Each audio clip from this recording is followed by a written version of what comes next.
Começa agora. Espiritismo em Casa. Palestras espíritas para equilibrar o seu dia.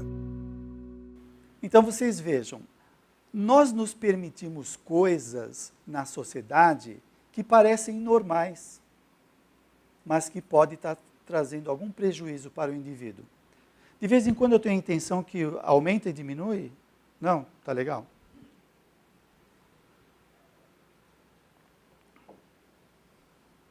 Bom, então esse personagem, ele desencarnou antes do tempo pelo excesso de uso da energia vital. Essas coisas que a sociedade permite ou que sugere como normais, elas têm que ser revisadas. Por exemplo, nós poderemos nos permitir entrar na lamentação quando alguma coisa boa não está acontecendo, ou quando alguma dificuldade se apresenta em nossa vida. E nós ficamos nos lamentando. E aí lembramos André Luiz, quando ele recebe a visita do ministro Clarencio em nosso lar, recém-desencarnado, e quando o benfeitor vem, André Luiz começa a despejar em cima dele todo o seu sofrimento, porque ficou minha esposa e os 3 filhos, não era hora de eu desencarnar, eu lutei, e vai lá se lamentando. E o benfeitor fala, André, você quer se dar bem aqui? Ele fala que sim. Então, para de se lamentar, porque lamentação é doença mental grave e de curso difícil. Olha que interessante isso. Nós nos permitimos ficar na lamentação como se estivéssemos fazendo uma catarse. E nós justificamos. Eu tenho que colocar para fora. Eu tenho que colocar para fora. E esse colocar para fora vira um vício. O vício se torna um hábito. E começa a fazer parte da personalidade, é incorporado esse hábito. Numa sociedade patológica parece normal. Mas qual é o problema? Tem que colocar para fora, senão eu posso ter algum treco, eu posso ter um AVC, posso ter um ataque. Não é? Então são noções falsas, porque quando eu estou me lamentando, eu estou exteriorizando informações. Os nossos pensamentos, eles saem carregados de emoções, de imagens, de energias tóxicas ou energias construtivas, que vai perturbar o funcionamento do nosso corpo, que vai trazer uma série de problemas. Mas vamos lá. Perambulamos por lá, diz o benfeitor, fazendo alguma coisa de útil para nós e para outrem, mas por vezes desprezamos 50%, 60%, 70% e frequente até mais de nossas possibilidades. Imagina isso. A gente vem com um plano, 50%, 60%, 70% é gasto com coisas desnecessárias. Em muitas ocasiões prevalece ainda contra nós a agravante de termos movimentado as energias sagradas da vida em atividades inferiores que degradam a inteligência e embrutecem o coração. Então, isso daí vai gerar o quê? Vai gerar transtorno na personalidade. Vai refletir no corpo, vai somatizar. Antes de mais nada, vai pegar o perispírito. Então, se nós vamos provocando esse desajuste no perispírito, estamos complicando a nossa lucidez. Aqueles, porém, que mobilizam a máquina física, a maneira...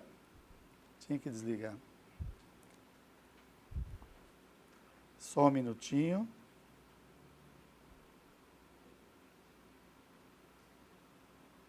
Aqueles, porém, que mobilizam a máquina física, a maneira de operário fidelíssimo, conquistam direitos muito expressivos em nossos planos. O completista, na qualidade de trabalhador leal e produtivo, pode escolher à vontade o corpo futuro, quanto lhe apraz o regresso à crosta e planejar missões de amor e iluminação, ou recebe veículo enobrecido para o prosseguimento de suas tarefas a caminho de círculos mais elevados de trabalho. Bom, então, algumas vezes quando nós oramos, pedimos auxílio à espiritualidade e algumas vezes não somos atendidos, tem que ver se nós somos merecedores. Como mostra aqui, o completista ele se torna merecedor de poder escolher um corpo sadio, equilibrado, que ajude ele na tarefa que ele planejar. Ou ele pode ir para círculos mais altos de evolução.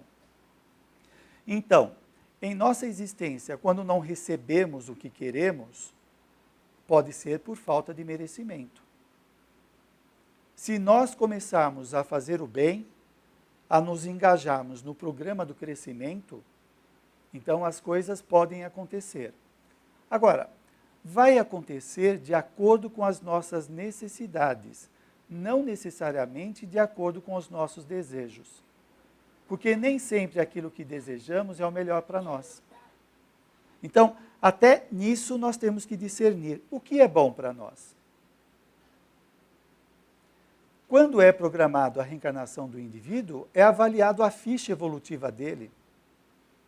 Quais são as tendências dessa personalidade? Quais são as qualidades? Então é avaliado isso para que ele tenha êxito.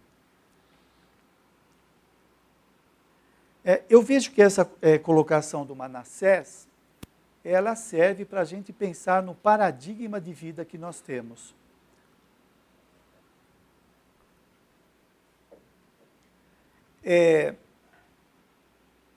Por conta desse engajamento na sociedade materialista, dos apelos sociais, há uma tendência de nos identificarmos com esse programa social e quando nós nos identificamos, nós temos a impressão que a vida se reduz a isso. E aí o indivíduo deixa de cuidar do principal, que é o seu crescimento. Então, é uma mudança de paradigma. Não, espera, a minha existência é importante. Como que eu estou cuidando dela? Eu não sei como que você está consigo mesmo, se você está alinhado com alguma meta que você estabeleceu, com alguma intuição, ou se você acha que simplesmente as coisas vão acontecendo na sua vida, à deriva, sem que você esteja no controle. No livro Reencarnação, Divina Bênção, o espírito Marcelo Rios, quando estava reencarnado, ele foi um psicólogo social. Ele se tornou materialista, porque ele trabalhava em comunidades no Rio de Janeiro, onde ele via de perto a pobreza, e ao desencarnar, passou pelas suas experiências diversas, no extrafísico, até chegar numa cidade espiritual, onde ele começou a acompanhar a programação reencarnatória de algumas pessoas. Aí ele começou a perceber que havia sentido naquilo que ele via enquanto encarnado, as dificuldades, as restrições, as doenças, na programação reencarnatória que era elaborada no plano espiritual. E ele acompanha o caso de uma pessoa que ele se chama Nestor. A programação dessa pessoa demorou 26 anos. No programa reencarnatório dele, fariam parte 53 pessoas. Se ele falhasse nessa programação reencarnatória, ele iria comprometer os próximos 400 anos.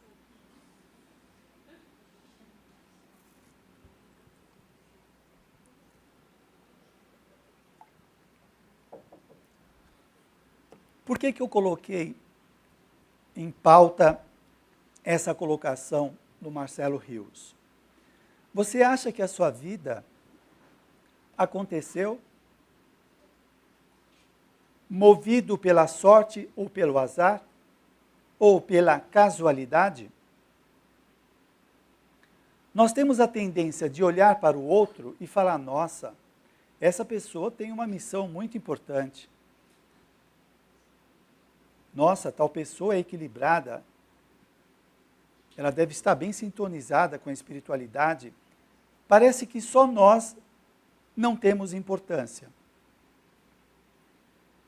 Eu não sei o que acontece aí, se são sentimentos de inferioridade que o indivíduo adota, se são reflexos do seu inconsciente, de vivências amargas, que quando emergem do inconsciente para o consciente, gera esse desajuste. Os nossos sentimentos de inferioridade, as nossas neuroses, os conflitos, eles vêm de experiências. Alguma experiência, alguma vivência que nós tivemos, fica marcado dentro da pessoa e isso gera um auto-julgamento. E esse auto-julgamento propõe uma reparação. Essa coisa dentro da nossa mente funciona mais ou menos assim. Você fez a coisa errada, você tem que ser punido para se redimir daquele erro. O lance é que chega uma hora que isso daí começa a extrapolar. Nós temos que parar com esse processo. Como diz Joana de Ângeles, a culpa tem a finalidade de frear. Opa, espera aí, pisei na bola. Deixa eu me modificar. Não é para a pessoa ficar se autopunindo incessantemente. Como se isso fosse resolver. Ela se desajusta ainda mais. Porque quanto mais ela se fustiga, quanto mais ela se incrimina, ela vai provocando desordens, desajustes.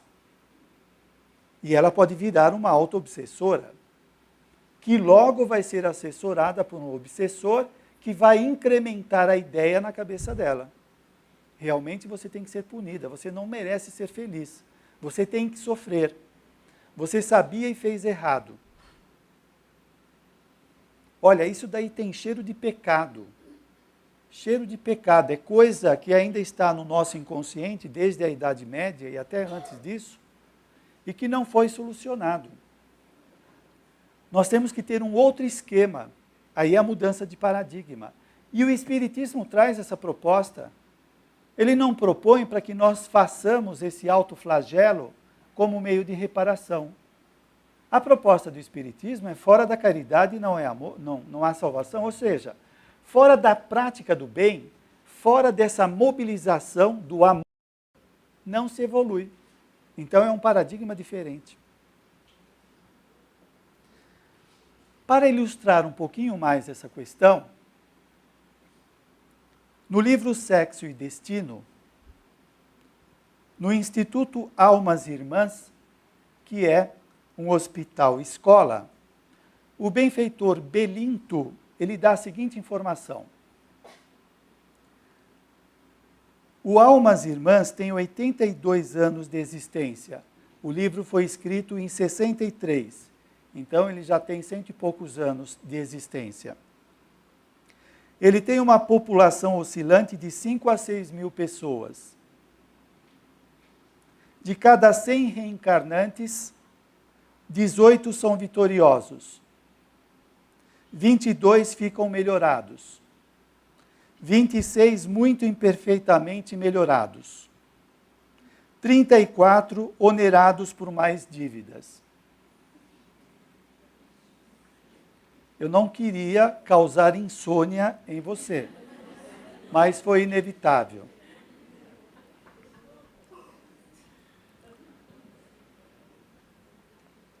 É interessante esses números, não é?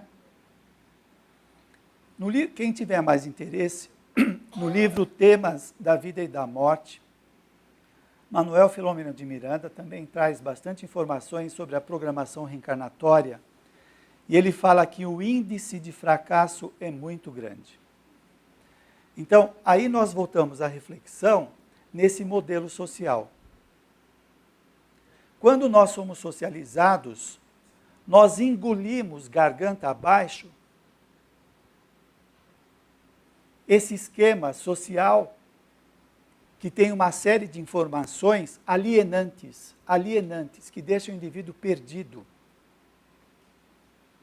E é claro que vai mexer com o egão, né? São valores bem ligados ao ego. Nós nos encantamos e cuidamos mais do corpo e do nosso status social do que do espírito. Nós somos seres imortais, nós não somos corpos. Não quer dizer que nós estamos desdenhando o corpo, não, o corpo é bacana. Ele é o nosso instrumento de crescimento, mas nós não somos o corpo. Vamos em diante. Joana de Ângeles, então, vai dizer que o nosso estágio na Terra é uma oportunidade especial. É especial. A sua reencarnação é muito importante.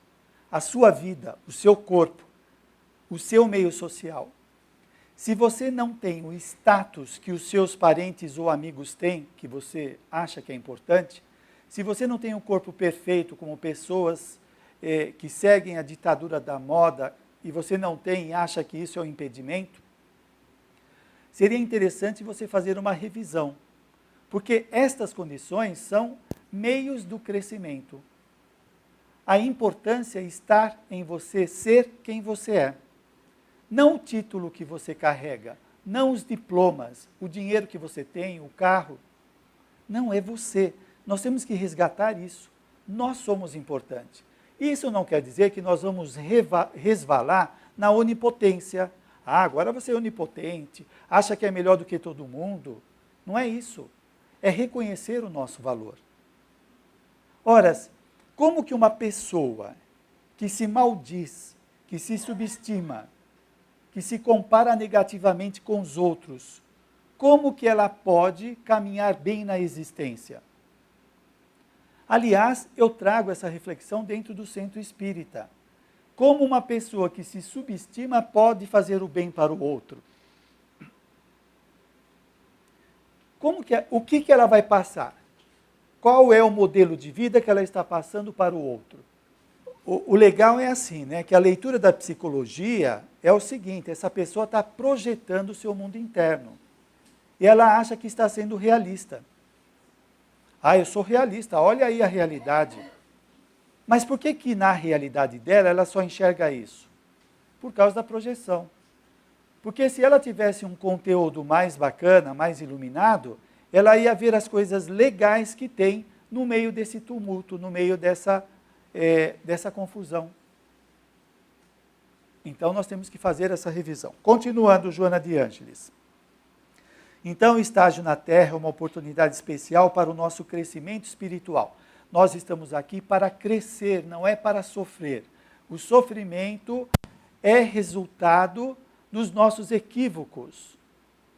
Mas o objetivo final é o crescimento e trabalhar na obra de Deus, como está lá no Livro dos Espíritos. E diz Joana de Ângeles para nos esforçarmos para aproveitar cada momento superior da nossa existência evolutiva.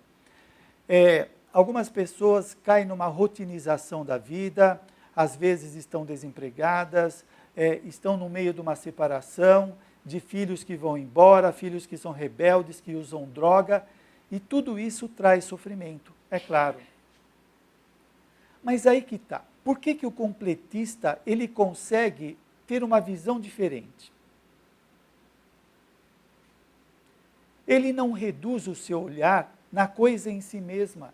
O espírito Aniceto, no livro Os Mensageiros, ele fala: nós temos que sair dessa visão parcial, unilateral, de perceber só os efeitos. Nós temos que ter uma visão de conjunto, de ver os efeitos e as causas. E ele vai dizer: no mendigo, nós vemos um pobre sofredor. Mas qual é a causa dessa situação que ele se encontra? Qual é a causa? O que levou àquela situação? Então, nestes sofrimentos que nós estamos experimentando, que faz parte do cardápio evolutivo, qual é a causa? Não é? O que esta situação está trazendo para o indivíduo? O que ela está trazendo? Não é uma coisa vazia, que acontece e não tem função. Não. Um benfeitor em André Luiz, ele fala que Deus não cria nada em vão. Ora, se Deus é onisciente, é a bondade suprema, tudo que promana de Deus é perfeito.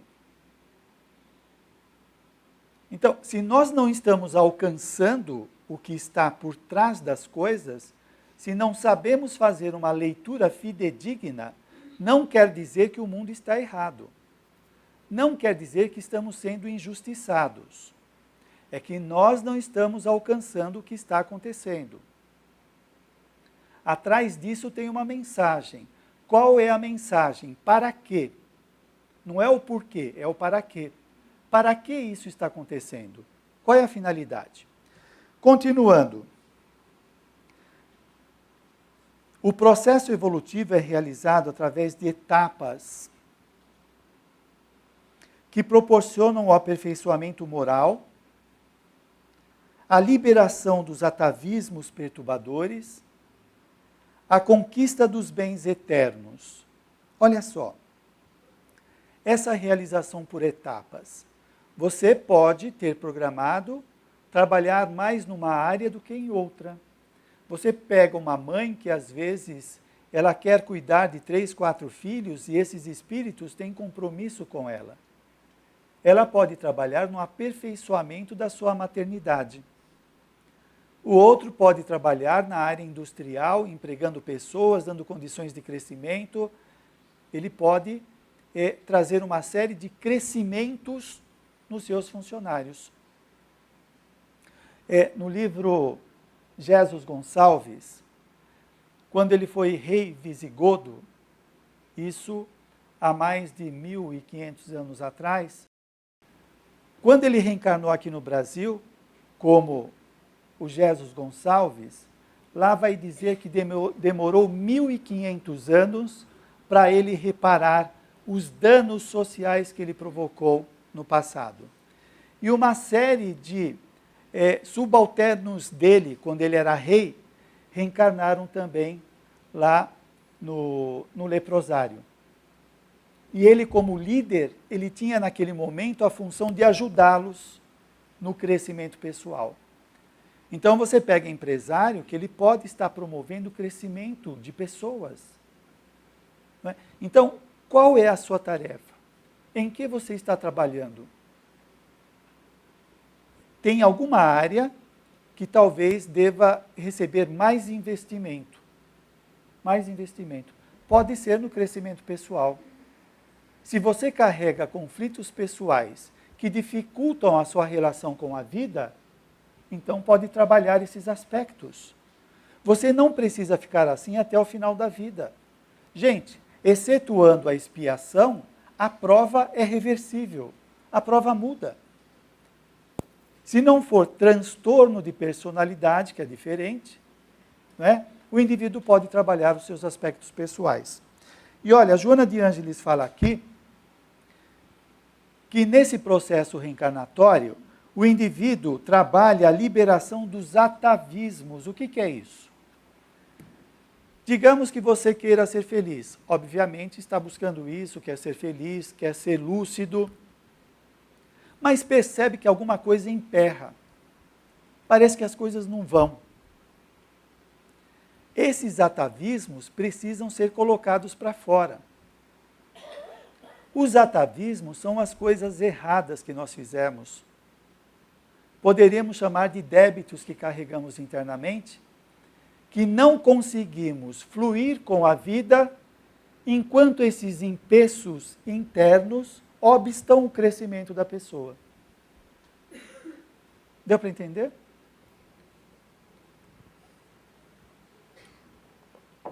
No livro Ação e Reação, tem um caso interessante de 2 benfeitores espirituais, já estão trabalhando no bem. Mas chega uma hora que eles começam a perceber que eles não conseguem ascender em planos mais elevados. E eles vão conversar com o benfeitor. O benfeitor pede para que se verifique a ficha evolutiva deles. E nessa verificação, vão ver que eles têm débitos de 500 anos atrás que ainda não foi resolvido. De posse dessa informação, eles vão resgatar aqueles débitos. Há 500 anos atrás, eles jogaram pessoas num buraco lá. E, na vida presente, eles entram na aeronáutica, ajudando o progresso da engenharia da aeronáutica, e eles sofrem de um acidente de avião. Eles resgataram do mesmo modo que fizeram com as suas vítimas, caindo das alturas. E, a partir daí, eles conseguiram apressar os seus passos evolutivos. Lembrando também do caso da Laura no livro Nosso Lar, que eles fazem uma regressão de 300 anos de memória integral, a Laura e o marido dela. De posse desses 300 anos de memória integral, eles viram quantos débitos eles tinham com a sociedade. E eles vão resgatar. É aí, gente, que a coisa começa a funcionar. É aí que a personalidade começa a crescer. Enquanto carregamos esses empecilhos internos, as dívidas, nós não conseguimos ser senhores de nós mesmos. Tem uma frase do Jung que diz o seguinte: tudo aquilo que está inconsciente é destino. Tudo que está inconsciente é destino. Ou seja, aquilo que está inconsciente em nós direciona a nossa vida. O que isso quer dizer? Imagina o seguinte: imagina que você tenha passado por um trauma há um tempo atrás. Você perdeu alguém, passou por uma doença, desencarnou alguém que te machucou bastante e não curou. Muito bem, passa o tempo, você esquece, mas aquilo está no inconsciente. Hoje você está levando a sua vida, está conversando com alguém ou está vendo um programa de televisão e sai um assunto que tem a ver com aquele seu trauma de um tempo atrás. Assim que você começa a ouvir aquele assunto, você começa a sentir uma sudorese, palpitação, um medo, uma coisa esquisita. Aquele assunto foi o gatilho que evocou no inconsciente aquilo que não estava resolvido. Quando aquela memória vem, desconcerta a personalidade. Agora imagine o seguinte: nós temos várias situações não resolvidas dentro do nosso inconsciente, de muitas existências. Será que não é por isso que de vez em quando nós nos desconcertamos sem entender direito? E o Manuel Filomeno de Miranda, ele fala, às vezes você vê a silhueta de uma pessoa, o timbre de voz, uma situação que te dá uma mexida. Esta situação é gatilho para que conteúdos do inconsciente venham para o consciente. E aí a pessoa fica... E o Jung fala que o indivíduo ele fica possuído por essas memórias. É como uma possessão. Ele fica possuído. Porque a gente poderia chamar também de surto. A pessoa surtou. Portanto, não adianta só o indivíduo fazer cursos de autoajuda, leituras de autoajuda, terapias que são, para mim, me parece que são paliativas, elas não resolvem, o que resolve é o crescimento da pessoa. Enquanto o indivíduo não equaciona suas questões internas, ele continua com fragilidades. A fragilidade está aqui dentro. Nós precisamos crescer, elaborar esse material, para que eles não sirvam mais de gatilho. E diferente deles, nós desenvolvermos qualidades que fortalecem a personalidade. Então, Joana de Ângeles propõe aqui o indivíduo trabalhar, colocar para fora esse material. Porque senão ele vai gerando uma série de tormentos na personalidade. E aí também está a matriz, que o Manuel Filomeno de Miranda fala, as matrizes obsessivas. Então você imagina, eu estou aqui numa boa, o obsessor chega aqui, a energia dele já é o gatilho. Como eu tenho a matriz lá dentro, ou seja, eu tenho a informação, eu tenho o registro das minhas indisposições com ele, a presença dele já mexe nesse material e eu me desconcerto.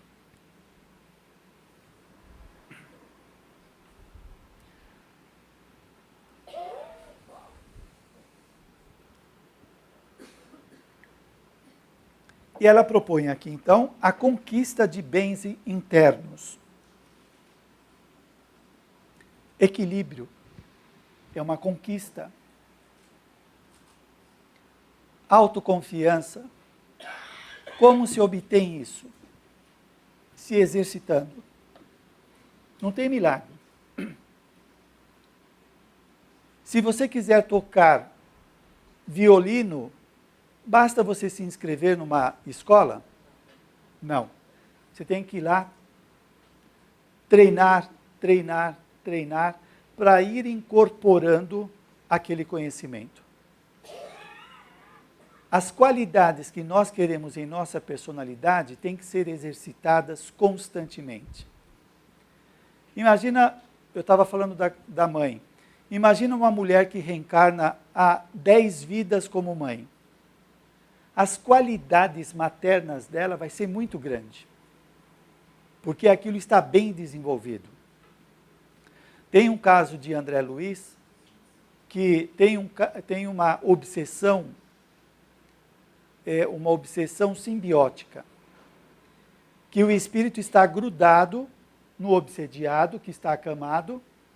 Quando André Luiz vê aquilo lá, ele fala, puxa, nós não podemos afastá-lo do obsediado? E o benfeitor fala, André, neste caso o conhecimento não basta. Só o amor resolve. E aí eles chamam a benfeitora Cipriana. Quando a Cipriana entra no ambiente, os dois, obsessor e obsediado, eles se comovem, eles se alteram com a presença da benfeitora. Por quê? Porque ela tinha muito amor. E André Luiz fala dessa percepção que ele teve. Parece que ele estava na frente da mãe dele, André Luiz diz. E o obsediado e o obsessor também. Porque ela emana, ela vivencia, ela faz tantas vezes isso, cuidar dos outros, que essa, digamos, aptidão está muito desenvolvida nela. Então, você quer ter confiança, quer equilibrar o seu mundo interno, o que você está fazendo? Nós ainda estamos brigando muito com a televisão, com o chefe, com os obsessores, com o nosso corpo. O que nós estamos fazendo que gera desarmonia interna? E o que podemos fazer para gerar harmonia? Então, depende daquilo que nós estamos empenhados para que isso se fortaleça na personalidade.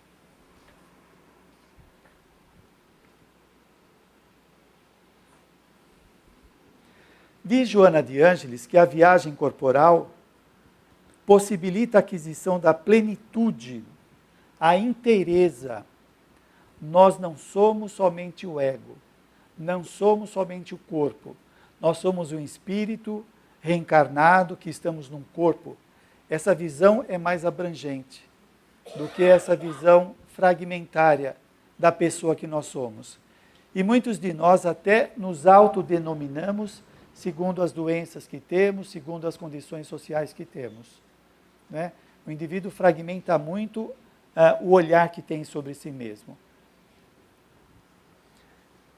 A existência corporal possibilita a autorrealização, que é a transformação dos potenciais em realidade. Todo esse potencial que está aqui dentro, que Jesus fala, vós sois deuses, o Espiritismo fala que nós somos seres perfectíveis, isso daqui precisa ser desdobrado, precisa vir à tona. E isso vai depender do enfrentamento da existência.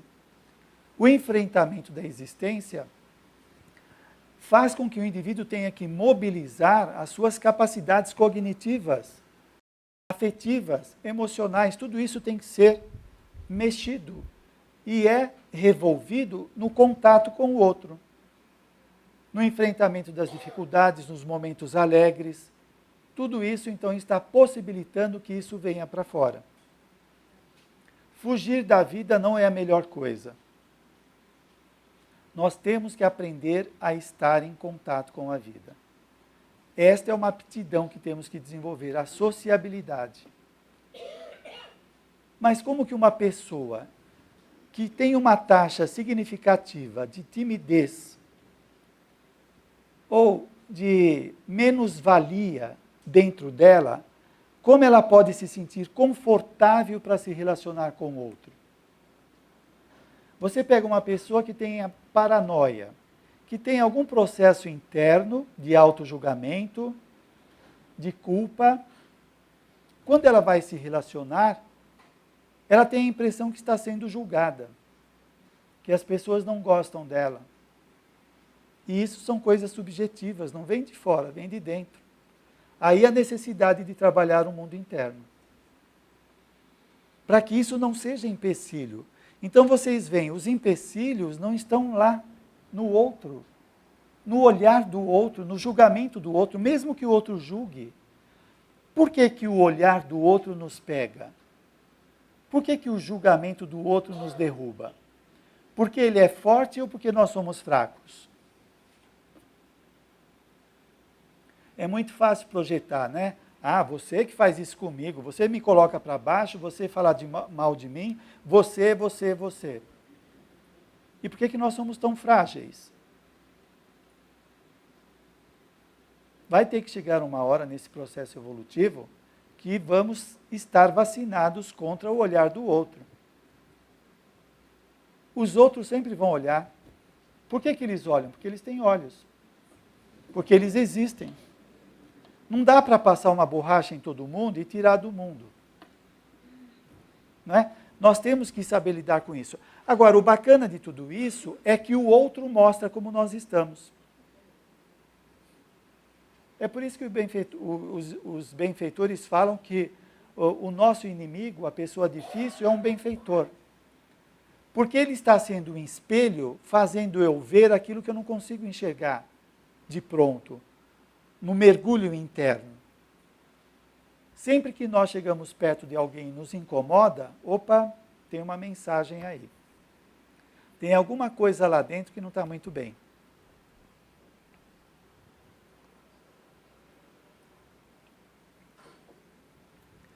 Vocês vejam, o Frederico Pels da Gestalt Terapia, ele também fala, ele diz o seguinte: a terapia faz o indivíduo crescer, faz o indivíduo superar a neurose quando ele cresce.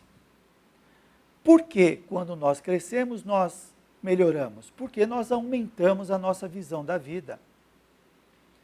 Joana de Ângeles, em um dos seus livros, ela fala que quando nós somos possuídos por sentimentos elevados como o amor e a gratidão, olha só, gente, o amor e a gratidão, alguns conflitos da personalidade são curados. Mas como assim? Quando a pessoa está cheia de amor, de gratidão, há uma expansão da sua consciência, da sua percepção. Quando expande, aquilo que parece um estorvo desaparece. Deu para entender?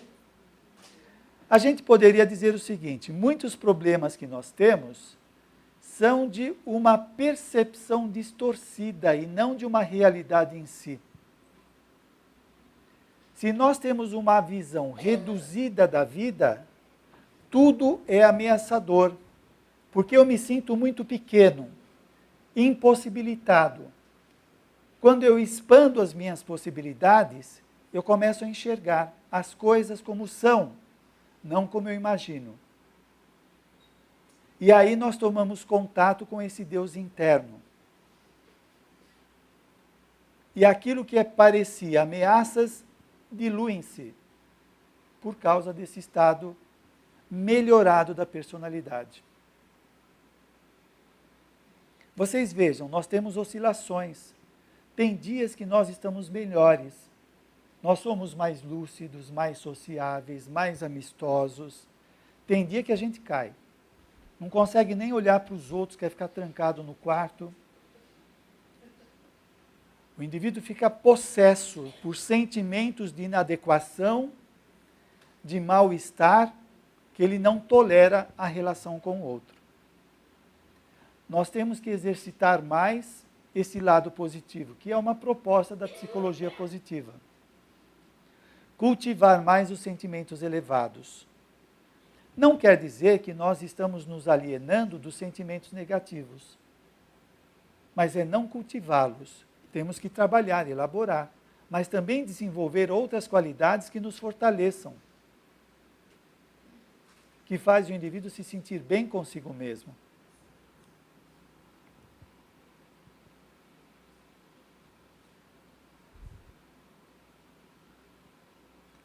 Diz Joana de Ângeles que ninguém pode evadir-se da consciência dos deveres relevantes do crescimento espiritual. Nós não podemos fugir disso, não é? Estamos aqui para crescer, não pode ser deixado em segundo plano, tem que ficar em primeiro plano. E isso não quer dizer se alienar das nossas coisas do mundo. Não. Mas tem que ser o prioritário. Porque quando nós estamos cuidando desse crescimento, nós estamos melhorando a relação com o mundo. É a ideia da individuação do Jung. A pessoa que se individua, ela se torna ela. Olha que engraçado. Mas espera, nós não somos nós? Sim, nós somos, mas mais ou menos. Muitos de nós estamos tão grudados nos papéis sociais que nós achamos que somos os papéis sociais, ou a persona. Então o indivíduo acha que é o diretor, o outro acha que é o dirigente, o outro acha que é o passista. Nós ficamos fixados no papel. E quando nós ficamos fixados no papel, o eu fica sufocado. O eu fica sufocado. Eu lembro de uma pessoa que estava tão fixado no papel de executivo, que quando ele chegava em casa, ele continuava preso ao papel de executivo. Ele quase que pedia um relatório para a esposa e para os filhos para saber como foi o dia. Relatório, faz fila aqui, deixa eu ver como que foi. Ele não conseguia entrar no papel de pai e de esposo. A hora que nós chegamos em casa, o papel é outro. Não é mais de chefe, gerente, sofredor, não, é de marido, é de esposa, é de filho. A hora que nós saímos do centro, nós temos o nosso papel social. A gente não pode se confundir. Quando isso acontece, tem algum conflito aí na personalidade, às vezes é para compensar alguma coisa. Você pega uma pessoa que tem sentimento de inferioridade, ela se acha um zero à esquerda, e ela tem uma profissão que tem um reconhecimento social. O indivíduo, digamos que seja advogado. Quando você chega para uma pessoa dessa e fala, fulano, ele fala, fulano não, doutor. Ele está identificado com o papel. Como pessoa, ele não tem valor, ele se acha assim. Mas como o doutor tem um reconhecimento social, ele compensa. Então ele fica grudado nesse papel para se sentir importante. Olha o que os conflitos vão causando em nossa personalidade. Agora, o mais bacana de tudo, estudando Espiritismo, é que nós vemos que tem papéis de vidas passadas que podem se interpor nos papéis atuais. Imagina uma pessoa que no passado foi um grande empresário, comandou grupos, organizou atividades, e hoje ele reencarna numa posição de subalternidade. Ele vai ser aquele subalterno chato, vai querer dar a opinião dele, vai querer se impor, porque aquele papel não morreu. Ele vai permear a personalidade atual. Ele vai querer mandar no chefe, ou vice-versa. O indivíduo, na vida passada, teve uma situação bastante limitada e hoje vem num cargo de reconhecimento social. Eu conversei com uma pessoa que ela dizia o seguinte: eu me sinto uma fraude, porque todos reconhecem que eu sou muito capaz, mas internamente eu me sinto inferior. Era por causa do passado, porque no presente ele teve uma formação extraordinária e era muito bem sucedido. Só que a personalidade passada tinha vivenciado situações de muitos limites e restrições que ele se identificou com aquela experiência, se achando uma pessoa sem valor. Então, isso permeava a personalidade do presente. Olha que interessante isso. É muito comum, às vezes, uma pessoa chegar e falar para a pessoa: nossa, você fala tão bem, ou você escreve tão bem, você é tão extrovertido, você é tão... Menciona alguma qualidade e a pessoa fica desconcertada. Ela não consegue ver. A autoimagem dela está distorcida. Bom, nosso tempo está acabando.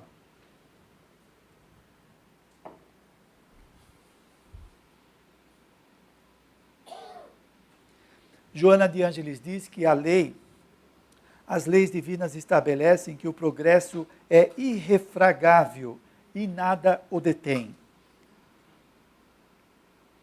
Pode-se estacionar no caminho, mas chega o momento que o amor de Deus enseja expiação ao indivíduo e ele, encarcerando-se no corpo, impossibilitado de complicar o processo de evolução, reeduca-se, desperta para a realidade. Então o indivíduo pode ficar com o pé no freio durante até um certo tempo. Chega uma hora que não dá mais. Aí vem a reencarnação compulsória, ele é obrigado a reencarnar. Agora, como que nós, aqui reencarnados, com a possibilidade de fazer muitas coisas, vamos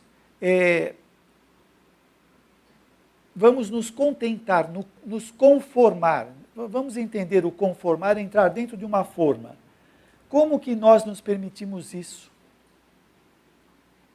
O indivíduo não se permite crescer. O Freud, ele fala que às vezes as coisas podem estar acontecendo na vida da pessoa, mas ela tem uma culpa na qual ela não se permite ter sucesso, porque ela se acha errada. É como se tivesse um sabotador interno.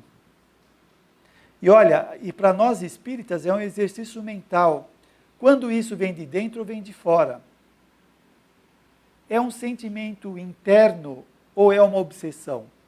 O obsessor pode pegar carona no nosso pensamento e incrementar isso na nossa cabeça, desqualificando ainda mais a pessoa.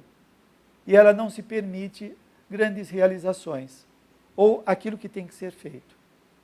Então tem uma série de coisas que nós temos que nos desembaraçar para fluir com a vida. Aproveitar melhor a nossa existência. Então, não vamos perder tempo. Vamos valorizar a nossa existência, não importa o papel que nós estejamos, não importa a condição. Tudo o que está acontecendo é o melhor para que nós possamos melhorar. Então vamos extrair, ter olhos de ver, de extrair daí o melhor. E não ficar brigando só com a situação, que é um estado patológico, é um estado doentio. Isso não agrega nada, ficar só reconhecendo o lado negativo. E as coisas boas que já estão acontecendo. Essa é a ideia da psicologia positiva. O indivíduo reclama que trabalha mal, ganha mal, mora mal, mas ele tem casa, ele tem o que comer, isso ele não vê. Então, há uma rebeldia do espírito, não quer dizer que ele tenha que se conformar. Mas espera, e a coisa boa que está acontecendo? Porque quando ele se apropria da boa experiência, isso causa coisas internas. Que coisas internas? Vivência, o sentimento de ter vivido, de ter importância, de pertencer a uma família. Não é? Então, isso tudo pode dar um gás diferente para a pessoa. E isso vai trazer mais lucidez. Se o indivíduo tem mais lucidez, ele consegue aproveitar melhor a existência. Porque quando ele reclama da prova, ele não aprendeu. Se ele não aprendeu, ele tem que passar de novo. Você acompanhou Espiritismo em Casa.